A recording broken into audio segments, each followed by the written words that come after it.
Okay, let's talk about it. Entertainers catching heat, and I was tagged because he said that that walk, which you know as the sea walk, was stolen from Chicano culture, and I'm gonna be the one to confirm for you. He's not lying, okay? Yoko family. So one of my American Indian brothers, right? He wanted me to reply to this video specifically. Now, I don't know this girl who made the video, whatever, that nonsense that she was spewing. She don't know what she's talking about. And when I came to see my experience of life, like when people like that like to give away our contributions, innovations, creations, I don't matter where it's from, whether it's dance, music, science, whatever, right? They usually deal with others outside of themselves romantically, right? When I say that, I mean, more than likely she got a little Mexican boyfriend or something, right? Or dealt with a Mexican romantically and some shit like that. I could be wrong, right? And that same type rhetoric is what put batteries in these usurpers and imitators back, right? I don't give a fuck. It's Mexicans who like claiming they started hip hop now, right? And a whole bunch of other art cultures. Then you got Africans who like to claim they started hip hop and a lot of our other cultures. Then you got Asians who say the same thing, right? But all of them are copying off of us, right? So if y'all was doing it first, or if y'all started it, was the origins come from there. Why wasn't y'all doing it how we was doing it in the masses or anything or at all, right? But let's continue to touch on the video. I want to stay on topic.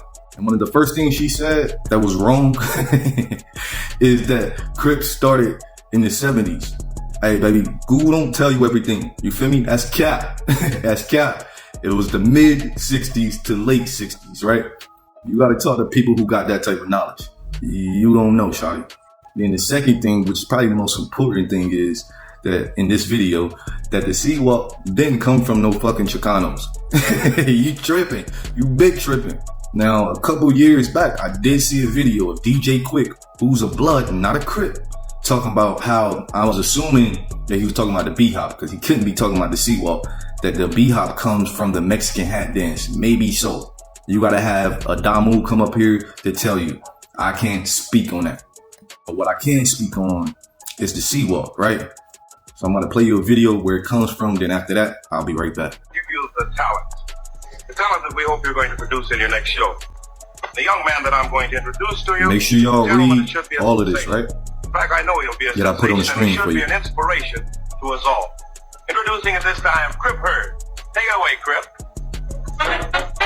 Henry Crip Hurd. Crip is literally in his name, and this is why.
Seen that? Straight fire, resilience, everything that our people are made of.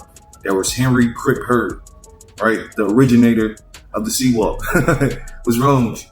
But now I want to show y'all Stanley Tookie Williams, one of the originators, one of the founders of the Crips, right? I want you to see how he spoke about his American Indian ancestry in his book. What it do, family? So I know most of us original Americans, aka American Indians, know who this is behind me. If you don't know, this is Stanley Tookie Williams. He's one of the original Crips, one of the founder of the Crips, the West Side to be specific. But what I wanted to show y'all is what he said about his ancestry, his American Indian ancestry to be exact. Now, you know how we always telling people that we were reclassified many times, right? Let me show you something. So he says, because this was the 1950s in pre-civil rights Louisiana, my 17-year-old mother, a colored woman, was deprived of anesthesics as her torso was slit from her sternum to pelvic bone. Cruel shit. You know, the hospitals wicked as fuck and definitely to our people. But let's drop down to what he says.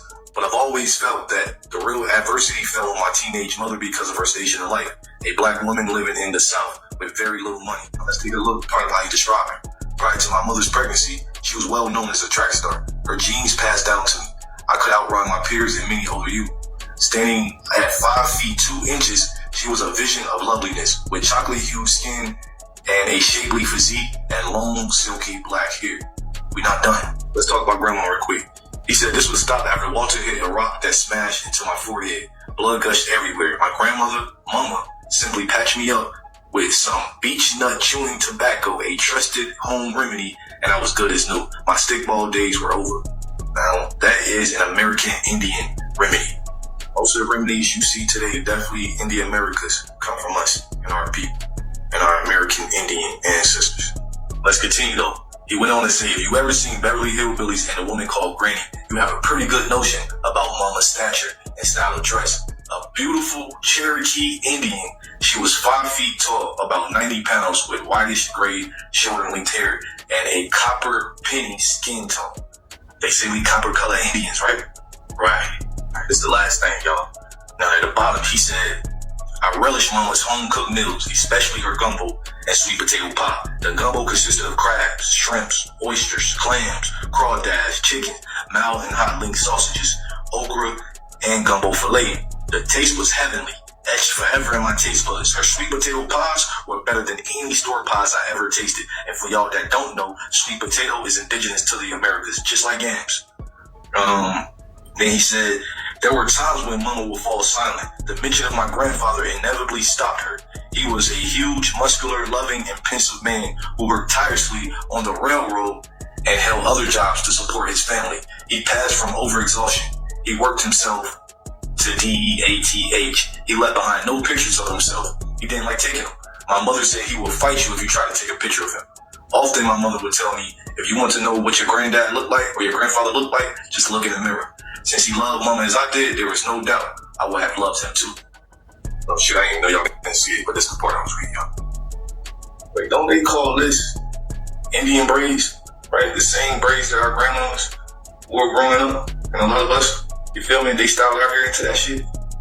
Yeah, you know, right in front of our face, just open your eyes. Say we ain't got culture, but the whole world copies our culture. From the best of our culture to the worst of our culture. We are the greatest.